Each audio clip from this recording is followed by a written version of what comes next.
Tanya and this is my channel Just Let Me Sew. Thank you very much for joining me today. I hope you are well wherever you are and that you have been getting lots of sewing done.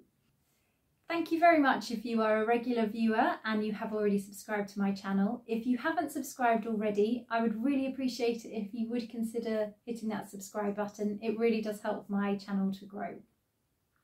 So today I'm going to talk to you about my summer sewing makes, what I have made up, mainly in the month of August.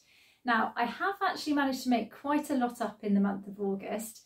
The reason for that is that my husband and children have been away visiting family on a trip, so I've had a bit more time to myself. I don't usually make up this much, so it's a bit of a bumper makes edition this time. So I'll start off by saying what I am wearing, and this is one of the items that I made in August. Apologies if I'm pronouncing this wrong. It's a seam work pattern and I think it is pronounced Katushka top. I used to have the subscription to seam work. I think I stopped a couple of years ago, and it was around the time that the Tilly and the Buttons SD set came out.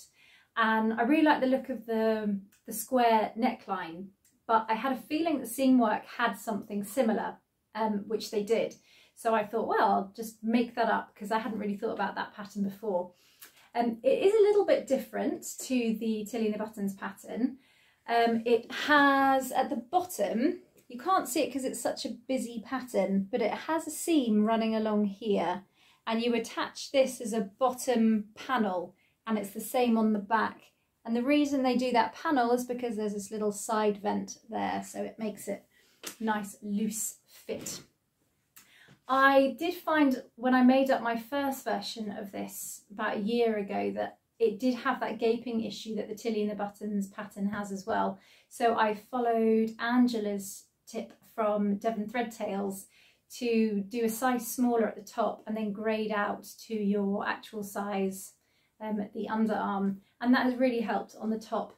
It does make it a little bit smaller there, so it does show your bra strap a little bit. I didn't do it at the back, so I do have a little tiny bit of gaping there, but the tiniest amount, and I don't think I would want to grade it in at the top. It would just make it a little bit uncomfortable, I think. So I didn't completely make this in the month of August. I cut it out at my last sewing social, which was in June, I think. And then it sat in a project wallet for quite a while. And I don't usually have works in progress whips. I like to make things up straight away. And I remembered I had it still in that wallet and I thought, right, I've got to make it up.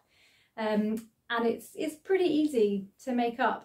I really like the construction, very straightforward, nice, simple summer staple. I would say it does come up fairly short, so just be mindful of that. And it has got those side vents, so if you don't want to show your flesh at the side, then you could probably think about grading it out a little bit and just sewing it straight down. You could extend this top section and just sew it shut to the bottom so you don't have that bit there. And the fabric I used for it is really, really old fabric. I think it might be about 5 years old. I got it from Guthrie and Garney, and it's a lovely viscose. I haven't seen it anywhere since quite a long time ago, as I said. The next item that I made up is the one behind me, and this is Simplicity pattern, and it is Simplicity 8146. And I shared this one in my makes. This was on my plan, sorry, not in my makes, in my plans. And I did actually make it up. So I went for the jumpsuit version. And as I said in my earlier video, you can make a child's version. They've even got a little doll version as well if you want to do that as well. So I will insert a picture of me wearing it here. I really, really like this pattern. The construction was really straightforward, no real head scratching moments, and one of the elements that I liked the best about it was the pocket. So I will show you the pattern piece. So when I was cutting this out, I was a little bit confused because it says front yoke and pocket, and you're only asked to cut out 2, not the usual 4 that you would do for a pocket. So I thought, I really don't know how that's going to come together. But what they have you do is fold it back on itself, excuse the rustling, like that.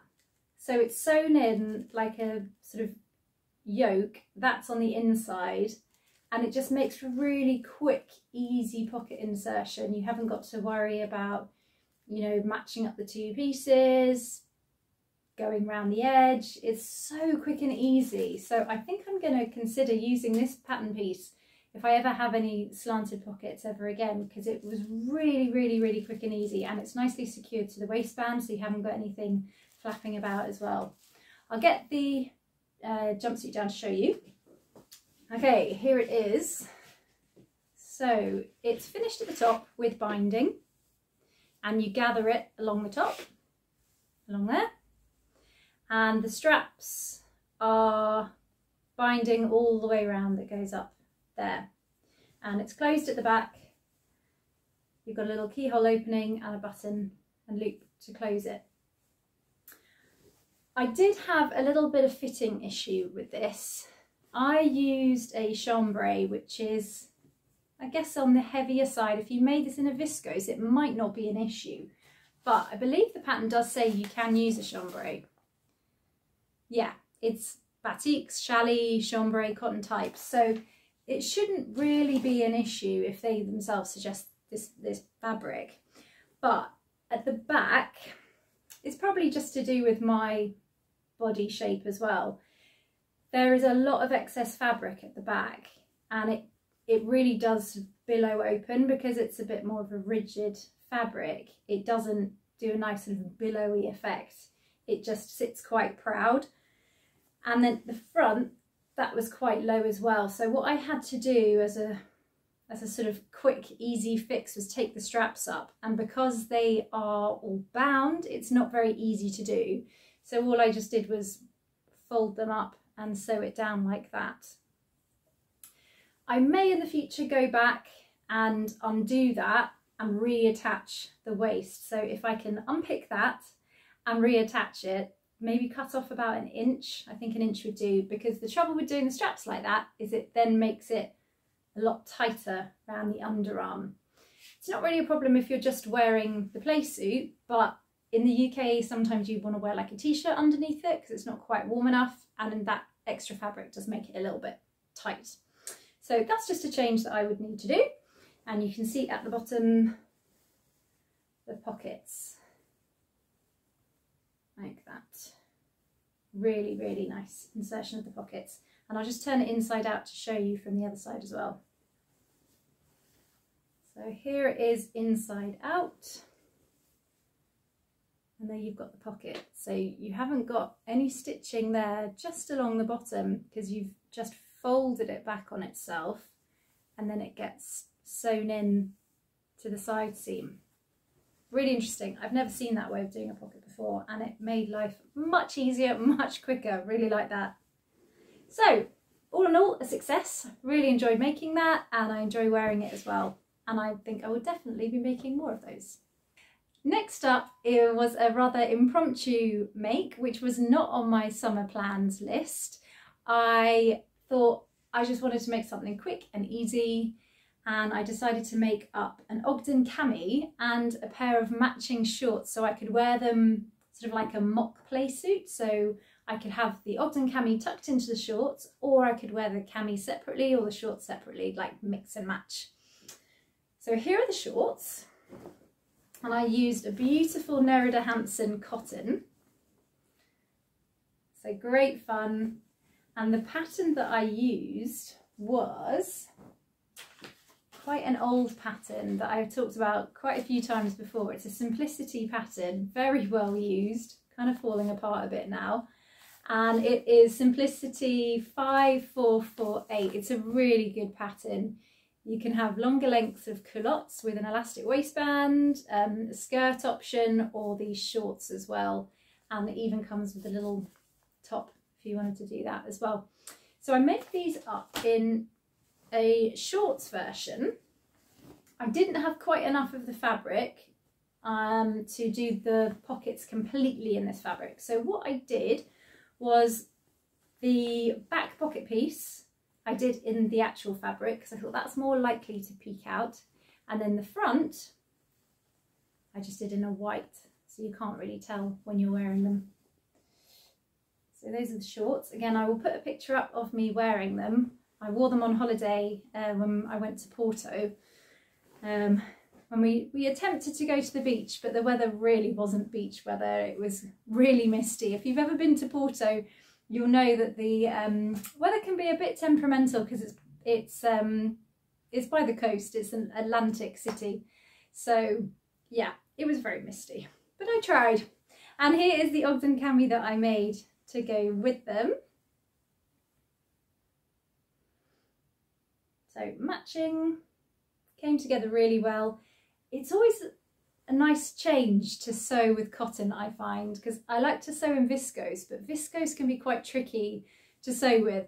And when you just go back to sewing, and when you go back to sewing with cotton, it's just so easy. It presses, it stays put, things come together so much quicker with cotton, I find. Now, if anyone has made the Ogden cami before, I would really like to hear your opinion. Now, when you sew the facing on the Ogden cami, like that, it's all very well and good, it goes together well, but I've got, I think, about 4 Ogden camis now, and with all of them, apart from this one because it's quite new, they are starting to fray quite badly on the inside, so where that facing meets.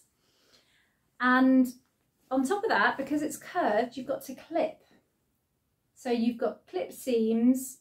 There is some understitching to do as well. But has anyone got any tips of how to finish that facing so that it doesn't fray so much? I've read up about it, and most people say don't bother finishing the seam of a facing because it's going to be hidden and secured.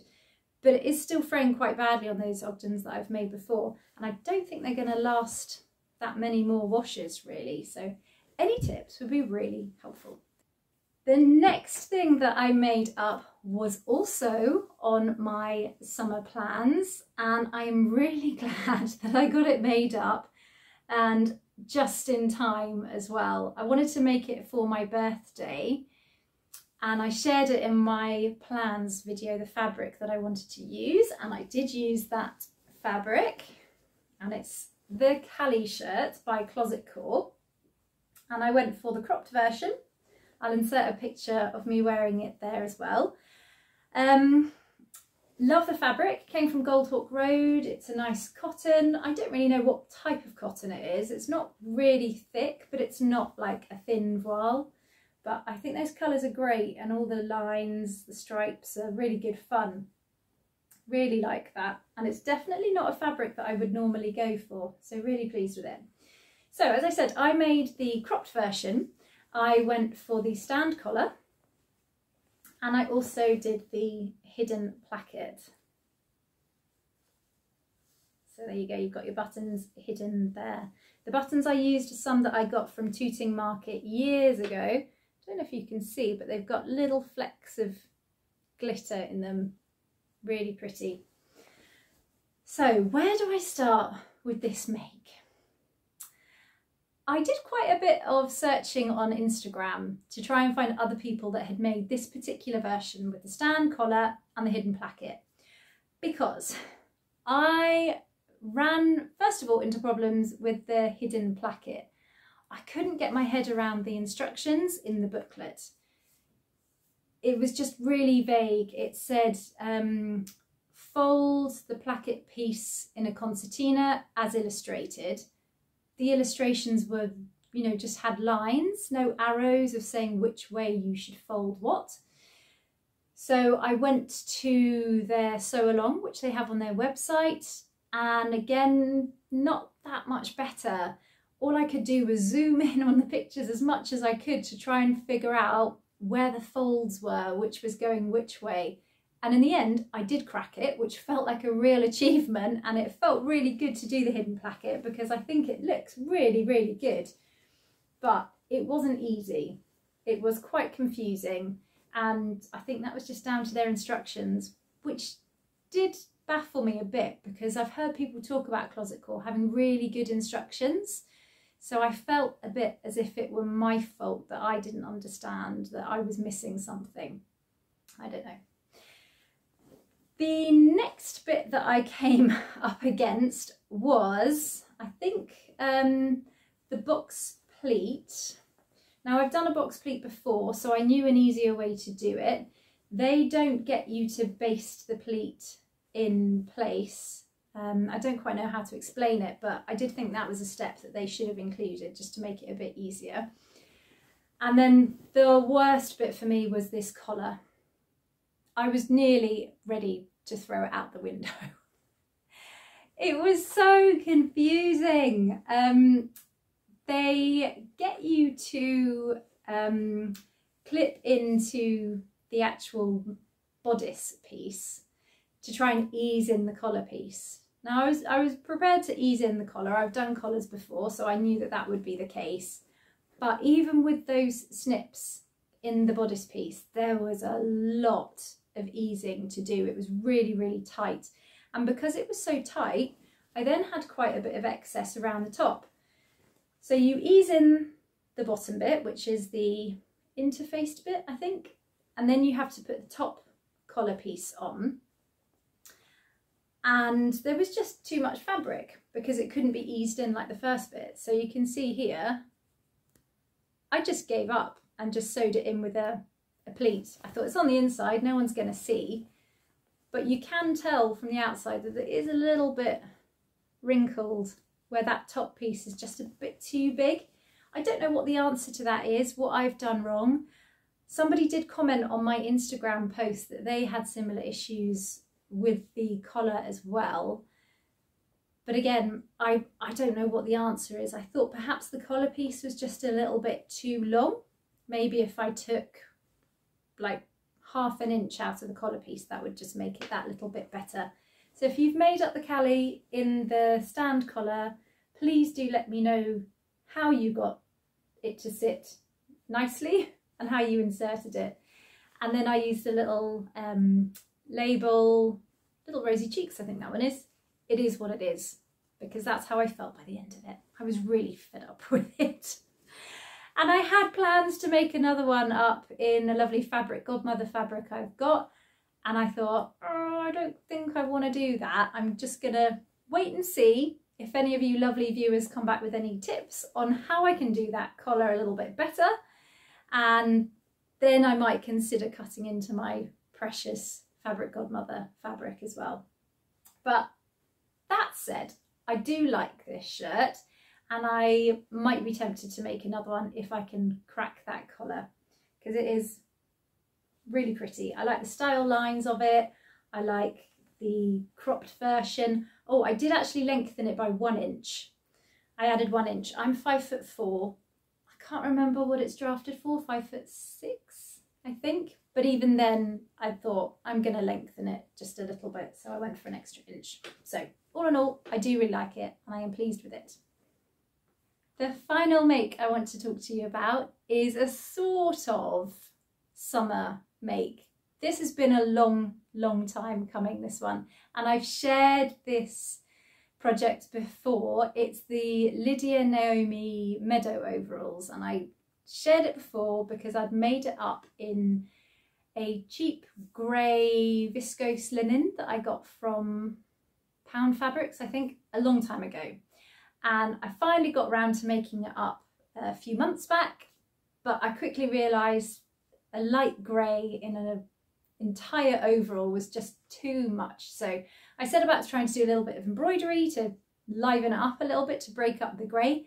That didn't really work. So what I decided to do was to dye it. So you can see it behind me. I dyed it black and it's come out a really nice charcoal grey. So I'll just grab it for you. So it's this dark grey, but because it's the linen, it's got really nice soft look to it, nothing too dark, and the embroidery didn't dye, which is interesting. I thought it was cotton thread that I used. I did think it would dye, but it must have been polyester. So those are the flowers that I did. It's finished off with ties, which you can just tie in a little bow, And again, I will put pictures of me wearing it. So I wore this on holiday and I really like it. It's very comfortable, easy to wear. You definitely need to wear something under it, whether that's a vest or a t-shirt, because the sides come down quite low. You could raise those, that wouldn't be hard to do at all, or just wear something underneath it. It's finished with elastic around those side parts there, sort of like it's not even an arm side, I don't know what you call it, but there's elastic there. So it cinches it in nicely, so you're not at risk of flashing anything. And I had it as a sort of calf length, sort of cropped version. Really comfortable, really easy to wear. I said in my previous video that it's not the most straightforward make. One of my lovely viewers did comment that she has since updated her instructions, which I guess you would find in the new pattern if you bought it now, or she might have it on her website as well, so that would be a bit more helpful for you. But yes, really pleased how just dyeing a make makes it so much more wearable and enjoyable to wear as well, because it just would have sat in my wardrobe for ages and I wouldn't have wanted to wear it. So really pleased that I did that. The final thing that I want to talk to you about today is it is the 1st of September as I am filming this, and that marks the start of a new sewing challenge, So Fizticated, which I am helping to organise. You may have seen some lovely vloggers talk about it and do a kind shout out for us. So this is being organised through the group Surrey Sews. Myself and a few others are helping to organise it. And we are running this challenge alongside an afternoon tea event that we are running on the 19th of October in Woking, Surrey, in the UK. But to help other people feel like they can get involved in this and win some prizes, we're doing a challenge alongside the afternoon tea event.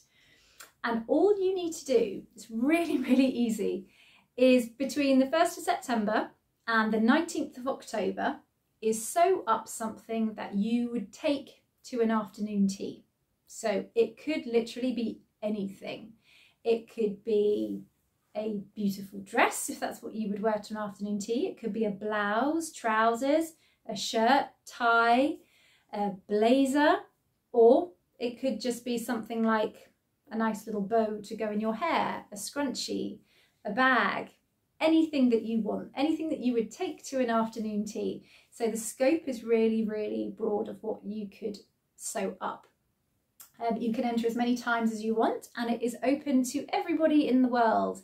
Most of our prizes are PDFs, and there are a couple of gift vouchers. One of the vouchers is for Ecobee Fabrics, who are based in Ireland, and another voucher is for Sew Essential, who are based in the UK, but the rest are PDFs, so anybody can take part. Enter as many times as you want, but please just new makes, no old makes. So I am going to share what I am going to make up, I think, for the challenge. I haven't decided 100% yet, but I shared in my previous video that I went to Walthamstow Market and I bought some beautiful pink fabric, and I'll show you again. This gorgeous fabric, which has got embroidery on it and these little cutouts and black embroidery thread detail as well. And I think what I am going to make is a little cord set. So I was having a look at cord sets and I saw a really nice new look pattern, which is a sort of fitted pencil skirt, which comes down to mid-calf length, and a boxy shirt. And I think I can line the skirt, that wouldn't be a problem. The shirt, I'll have to have a look at the construction of how I would navigate seams and all of these holes. Have to think about pattern placement quite carefully, I think. But I think that would look really nice. The event's in October, so it will be a little bit cooler then, but I think any time of year, a flash of pink is what everybody needs. Whether it's winter or summer, we all need a bit of colour in our lives. So I think that is what I am going to make up for it.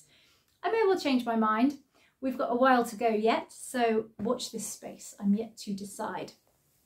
So If you want more details on how to take part in the challenge, you can go along to my Instagram page, which is Just Let Me Sew. You could go along to Surrey Sew's Instagram page, which I will put down below as well. But all you need to do, make up something that you would take to an afternoon tea. Wait until the 19th of August to post your make on Instagram, and you need to use the hashtag SewFizTKated24, and you need to tag Surrey Sews and make sure you tag Surrey Sews in the actual picture. So when you upload your picture onto Instagram, tag the photo, don't put it in the description, just makes it much easier for us to find it. So you've got a nice long time to have a think and to make up as many things as you can. Should be a really fun, nice inclusive challenge for everyone to get involved in. So that is everything that I wanted to talk to you about today. I feel like I've done a lot of talking. I don't usually make that many things, as I mentioned, so I'm quite surprised that I actually managed to make up that much in August. I have a feeling from here on it's going to be a lot quieter on the sewing front for me as life goes back to normal, kids go back to school, back to work, all that sort of thing. Thank you so much for joining me today and for watching. If you've got any experience with either the Ogden cami of how to stop that facing from fraying, let me know. If you've made up the cali in that stand collar version, please let me know as well. I would really appreciate any input on that. That would be fantastic. Don't forget to take part in the sewing challenge SewFizTKated24. Lots of time to take part. Again, if you haven't subscribed to my channel already, I would really appreciate it if you would hit that subscribe button. It really does help me out. So I hope to see you again next time. Take care and happy sewing. Bye.